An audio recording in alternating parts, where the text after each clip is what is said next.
अरे मन ये छोटा स्विमिंग पूल है हम के गाँव का नाला है में। ओके बेबी। और ये कितनी गोर है टंगरिया दे एकदम दूधे मती चमकत है। सही कहत हवेरी।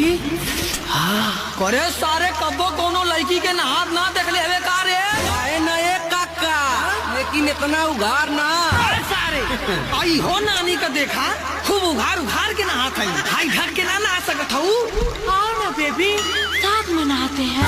अरे का इज्जतिया बोलत हूँ ये नानी गाँव भर का देखा तो कुल का कहिया देखने दो बेबी। हाई घाट में